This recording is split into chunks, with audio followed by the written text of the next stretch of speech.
Praise God and welcome. Sorry, now we are starting just a few minutes late, but it is well. Let us pray. Father, I want to thank you so much for this time.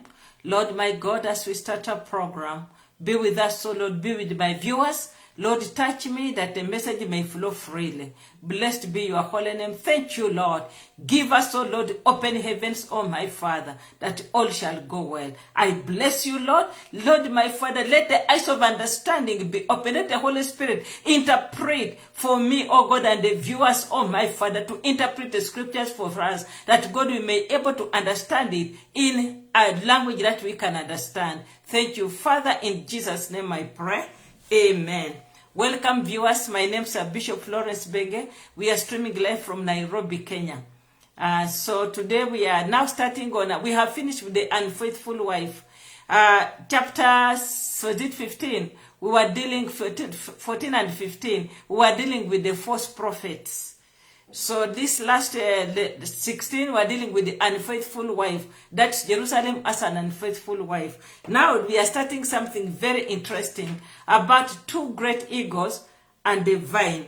And the great eagle, the two great eagles, that is from verse 1 to verse 24. The whole chapter is about two great eagles and a vine, because later on it will be interpreting. We shall be seeing the interpretation of it. So join me as we read verse 1 to 6. And the word of the Lord came unto me, saying, Son of man, put forth a riddle, and speak a parable unto the house of Israel. Verse 3. And say, Thus says the Lord God, a great eagle with great wings, long-winged, full of feathers, which had diverse colors, came unto Lebanon, and took the highest branch of the cedar. Verse 4. He chopped off the top of his younger twigs, and carried it into a land of traffic. He set it in a city of merchants. And he took also of the seed of the land, and planted it in a fruitful field. He placed it by great waters, and set it as a willow tree. Verse 6. And it grew and became a spreading vine of a low stature, whose branches turned toward him, and the roots thereof were under him. So it became a vine, and brought forth branches, and shot forth springs. It became a vine. We are dealing with two eagles and a vine. Now, our topic is a great, a parable of a great eagle called Nebuchadnezzar. Parable of a great eagle called Nebuchadnezzar. So this now we are moving away from this chapter is different. We're moving away from what we are used to. Now this one, it's breaking, it's a breakaway from the last prophecy. Now this one, we are going to talk about a parable, a riddle. So here he says, he talks about a riddle. A riddle simply means a puzzle. It is a puzzle. You can't understand. And then Jesus talks about a parable, because here, the story of these two eagles, it's described as a riddle, a parable, an allegory, or a fable. And this one, you can get it like Jesus used to speak so much in parables. That is Mark chapter 13, verse 13. We go there. Why was he doing like that? So that the world should not understand. It is so that the non-believers don't understand the world. That is Matthew chapter, we are just copying a bit of Jesus. That is Matthew chapter 13, verse 13. Therefore speak I to them in parables, even if you don't understand, unless the Lord gives you the interpretation, the Holy Spirit. So Jesus says, therefore speak I to them in parables, because they see not, and hearing they hear not, neither do they understand.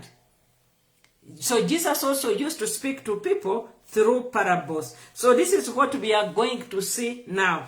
This is an allegory, it is a puzzle, it is a riddle. So when we go back to our scripture, that is Ezekiel chapter 17, here we are seeing something very different. Verse 1, the Bible says, and the word of the Lord came unto me. You see, a true prophet, he hears the word, Because remember when Ezekiel was called to ministry, he had to eat the scriptures. So he says, and the word of the Lord came unto me, saying, Son of man. Now this is a command. Put forth a riddle. Son of man, put forth a riddle. Whatever label we use, it is clear that God intends to pass this message to be read both in the past, in the present, and the future of history for his people. So he says, put forth a riddle and speak a parable unto the house of Israel. All this, whether we talk about Judah, Jerusalem, it is one thing. He's talking about the house of Israel. Israel is Jacob. He's the father of the 12 tribes. Before they broke off, but he's still the father. So he saw this thing, he's addressing it to the house of Israel. Then he goes on to say, and say, thus says the Lord, a great eagle with great wings. Now this is the eagle we want to look at. So this parable starts with the description of a great eagle. A great eagle. So thus says the Lord, that says the Lord God, a great eagle. What does the great eagle represent? The great eagle represents Nebuchadnezzar.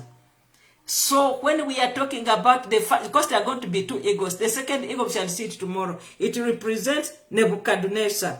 So this is Nebuchadnezzar. That's the king of Babylon. He's the one that God used as his whip to whip his people, to teach them a lesson. He really used him properly to teach these people a lesson. And after that, God also dealt with him. So, the great eagle who lands on the top of a cedar tree in Lebanon. What is Lebanon? Lebanon is Jerusalem. So he says, thus says the Lord, a great eagle, that's Nebuchadnezzar, with great wings and long pinions, rich in feather of various colors, came to Lebanon. Lebanon is symbolic of Jerusalem. And then he talks about, and he took the top of the cedar. The cedar, these are trees, because Jerusalem, they were building their houses. Solomon got the houses, the trees from Lebanon. That's why they were getting the cedars, they were getting them from Lebanon. So Jerusalem was built with the trees from Lebanon, with the cedars of Lebanon. Now, Nebuchadnezzar, that's the king of Babylon, came to Lebanon. Lebanon is Jerusalem. Here is a symbolic of Jerusalem. He came. Remember, Ezekiel has been telling them, God had taken Ezekiel in a vision back to Jerusalem. And Jeremiah was preaching to the people who are remaining, still the third lot, which were going to be captured later on. He was talking to them in Jerusalem to change their ways. So now Nebuchadnezzar, he comes to Lebanon, that's Jerusalem. And then, what is the height of the branches? This means, when he talks about the height of the branches, because he says, thus says the Lord, a great eagle with wings, long-winged, full of feathers, which had diverse colors. You know, Babylon was not only alone. It also used to fight with other nations. But now here in this, we are talking about, he came unto Lebanon, that is Jerusalem, and took the highest branch of the cedar. So this highest branch of the cedar, it means the king of Judah. This king of Judah, that is Jehoiakim. Jehoiakim was taken together with Ezekiel. They were the second lot of the captives. So this one, he was taken, Jehoiakim, with his that's the king of Judah. After the reign of only 3 months, he was taken together with all his princes. They were taken captive. That was in 597 BC, after serving only for 3 months as king of Jerusalem, of Judah. And we can see how he was taken, because he took the highest, he plucked him out. He plucked the king.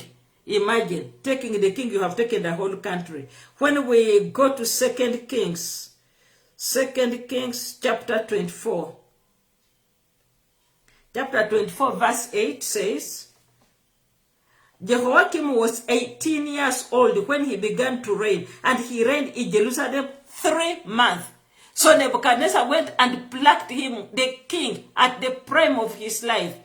3 months, that is the top of the tree. That's the tree of cedar. For was only he reigned for Jerusalem 3 months, and his mother's name was Nehushta, the daughter of Eliam of Judah, of Jerusalem. And he did that which was evil in the sight of the Lord, according to all that his father had done. At that time, the servants of Nebuchadnezzar, king of Babylon, the servants, we have seen he came with fat thing. The servants of Nebuchadnezzar, king of Babylon, came up against Jerusalem, and the city was besieged. If you remember, we saw that he had great wings and long pinions.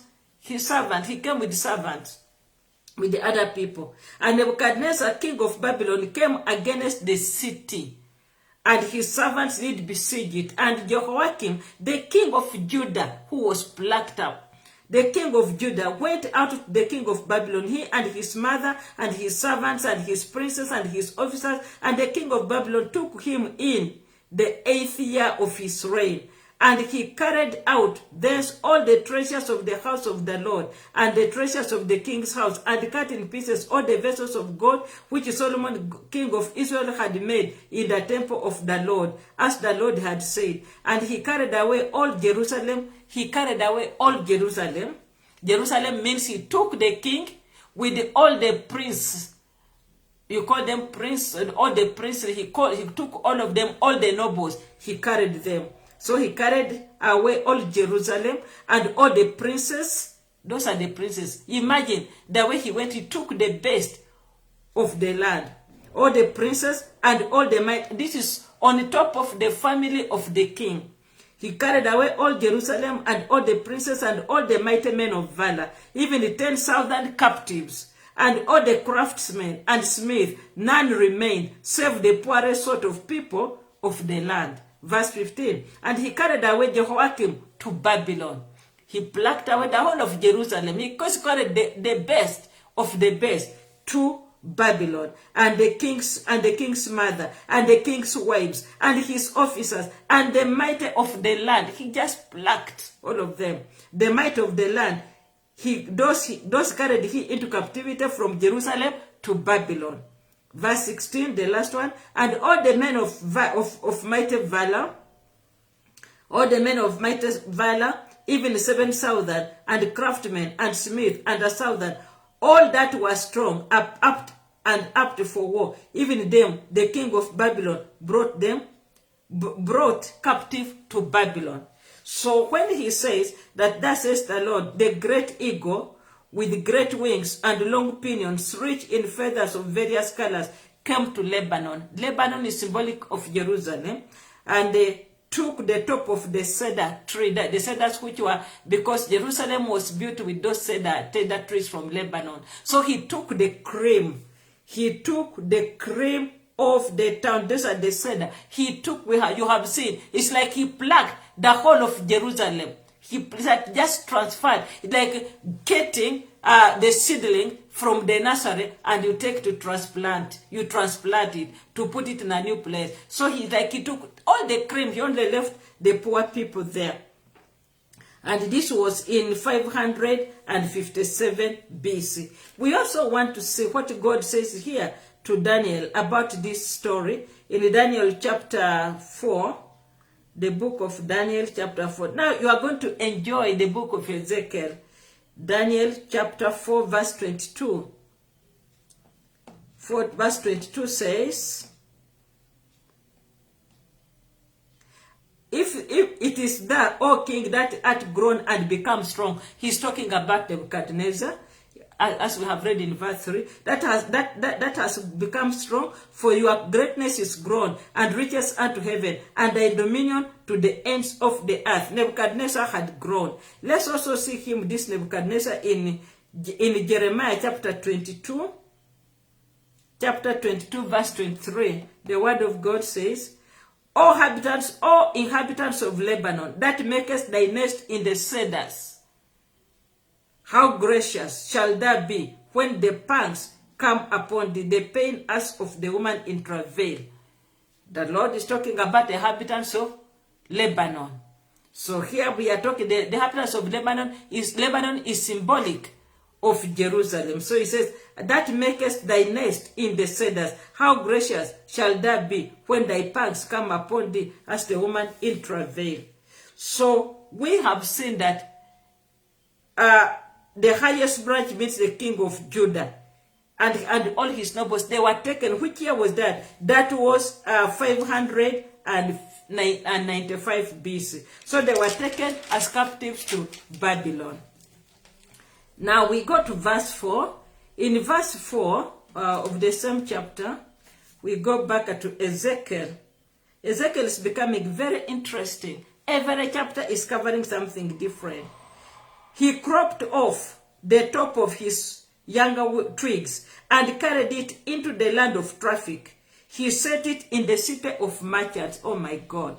So this parable actually describes the events between the time of King Jehoiakim, his exile, that is in 597 BC, when Nebuchadnezzar placed, because after that, Nebuchadnezzar placed Zedekiah on the throne of Judah. And this one we see it now. I read it again in verse 4. And he broke off the topmost of its younger twigs. This is the youthful Jehoiakim. Remember, Jehoiakim took over leadership at the age of 18. And he only reigned for 3 months, and then he was taken to captivity. And then he carried him into the land of trade. The land of trade, that's the land of merchant, that means Babylon. And he set him in the city of merchant, that is Babylon. So what he did, from here, we go to verse 5, he took also the seedlings, that's the land, that is Zedekiah. So here, when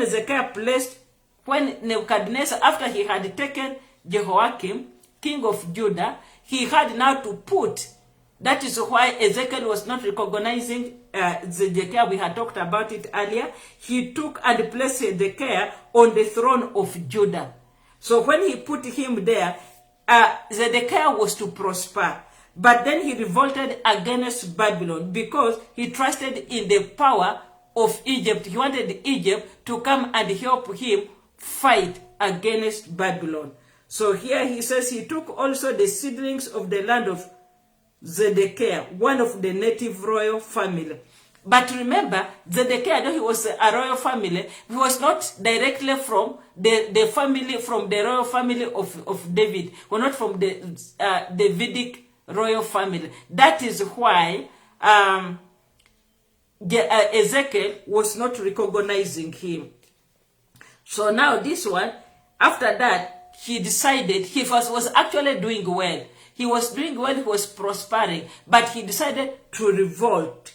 And this is why Ezekiel was not excited. So he revolted against Babylon, which was that? That was 588 BC. Where did he go? He went to look for the second eagle, which we are going to look at tomorrow. So here, Babylon, that is Nebuchadnezzar, he took Jehoiakim with all his people, the top cream of the land. He took them where? He took them with him back to Babylon. And then he installed Hezekiah. But Hezekiah, he would have prospered because the Bible says, after he had taken off, the Bible says, he took also of the seed of the land and planted in a field. He planted it in a field. He took the seed. The seed here means those whom Babylon left in Judah. Whom the Babylon left in Judah. That was 597 BC. They would prosper as tributary, to Babylon. So he took also of the seed of the land and planted it in the fruitful land. The person he put there, he planted Zedekiah, and he placed it by the great waters and set it as a willow tree. That is what he did. And the Bible says, and it grew and spread vines of law.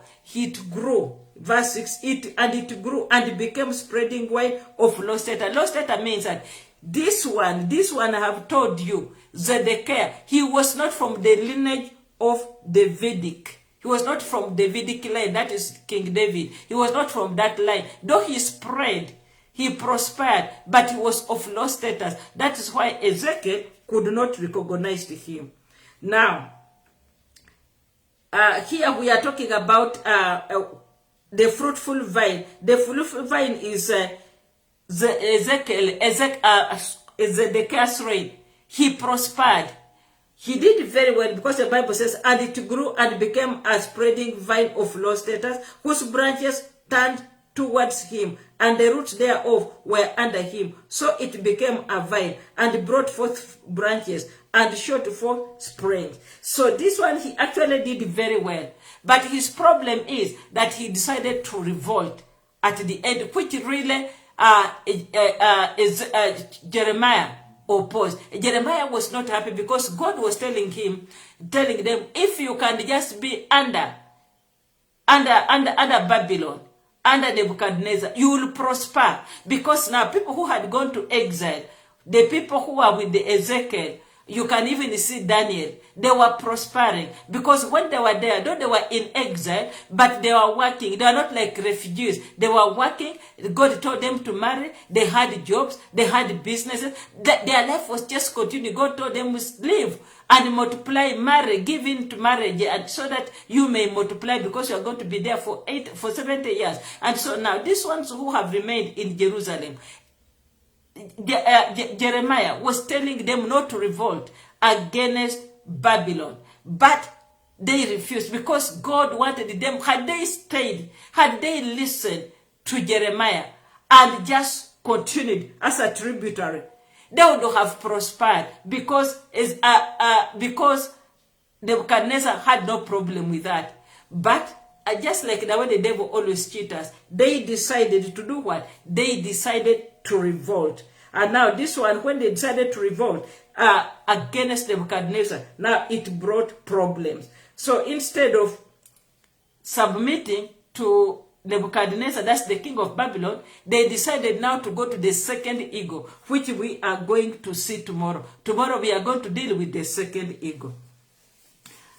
So now, Zedekiah, he prospered, that is in verse 16, but it was not for long because of revolting. Had he not revolted against Babylon, he would have prospered and stayed there long. But now when he revolted, God again sent Babylon. He sent Nebuchadnezzar, which we are going to see tomorrow. And remember, Zedekiah was not the right leader. He was just put there. That's what he is called a low status. The real king was Jehoiakim, the king of Judah, who had been plucked off with all his princes, with the top people, all the officials, his family members, his parents, his wives, all the cream of the nation. They were all plucked off. And why were they taken? They were taken to Babylon. What story are we learning? What are we learning here? Remember, God is talking in terms of riddles, of a parable. He wants us to understand, but the world cannot understand, because even Jesus used to talk in parables. The world could not get him. So the Lord wants us to understand. He wants us to connect. When the Lord speaks to you, please listen. Isaac, there was famine in the land, and God told him, stay in the land, and Isaac obeyed. And Isaac multiplied, he planted, and what did he harvested 100-fold, because he obeyed. The Bible says obedience is better than sacrifice. What God wants us to do is to obey. We are in these last days. The Bible says, and the people that know their God shall be strong. In the midst of all these calamities that are befalling nations, economic crisis, be it sicknesses, marriages breaking, things not working. The Bible says, and the people that know their God shall be strong. God wants you to hold on the scriptures. And the Bible says, those who call upon the name of the Lord shall be saved. Meaning, there are going to be crises. But those who call upon the name of the Lord shall be saved. God wants us to look at him. He wants us to call on him. But do we do that? We don't. Instead, we turn like the way Zedekiah turned to Egypt. He went there to seek for help so that they can come and help him fight the king of Babylon. And the king of Babylon was a terror. Nobody could fight him. So the Lord wants us to be loyal to him. Those who call upon the name of the Lord shall be saved. But we don't want to hear. And the Bible also tells us, the just shall live by faith. Meaning, it's going to be hard. Every year, things get harder. Every century, things get harder. But the people that know their God shall be strong and do exploits. And those who call upon the name of the Lord shall be saved. God wants you to call on him. Don't turn. Don't turn and go for help from other sources. Learn from Israel. They turned. Instead of remaining and looking at the Lord and listen to the prophet, what did they do? They turned. Hallelujah. They turned. God doesn't want us to do that. Brethren, may God bless you as you think about this. So remember, this is the parable of a great eagle in connection with the Nebuchadnezzar. This great eagle, it is Nebuchadnezzar. It's the king of Babylon. Now tomorrow, we are going to see where these people have turned to. The king, that is Zedekiah. Zedekiah now is going to seek for help from where? From the king, from the second eagle. And this first eagle, we can also get its interpretation here. Verse 12 says, say now to the rebellious house, know ye not what these things mean? Tell them, behold, the king of Babylon is come to Jerusalem, and has taken the king thereof, and the princess thereof, and led them with him to Babylon. So it's like Jerusalem was just plucked off like this, and transported to where? To Babylon. So this is a parable. This is an allegory. It is now you to ask the Holy Spirit to help you to understand even better. God speaks to us through parables. May the Lord help you that you may change your ways. May you run to him. May you stop looking at kings. The Bible says in Psalms 20 verse 1, some look at kings, some trust in kings, others in chariots, but we shall trust in the name of the Lord. May you trust in the name of the Lord. Some trust in kings, others in chariots, but we shall trust in the name of the Lord. And the Bible says, the name of the Lord is a strong tower. The righteous run in it, and they are saved. Hallelujah. Don't trust in earthly things. Don't trust in human beings. They will die. They're just like a vapor. But put your trust in the Lord. And here, have a spiritual ear and spiritual eyes. And how do you get a spiritual ear and the spiritual eye? Through prayer. May God bless you and keep you. May the Lord shine his face upon you and be gracious at you. May the Lord lift up his countenance upon you and give you peace. May he bless you as you go out and as you come in. May you be the head and not the tail, the top and not the bottom. And may God keep you together with your family from COVID-19. May the Lord put a hedge of fire around you. May he put fire. May he dip you in the blood of Jesus Christ, that COVID-19 shall not be your portion. From now henceforth, in Jesus' name I pray. Amen. I love you with the love of Christ. God bless you.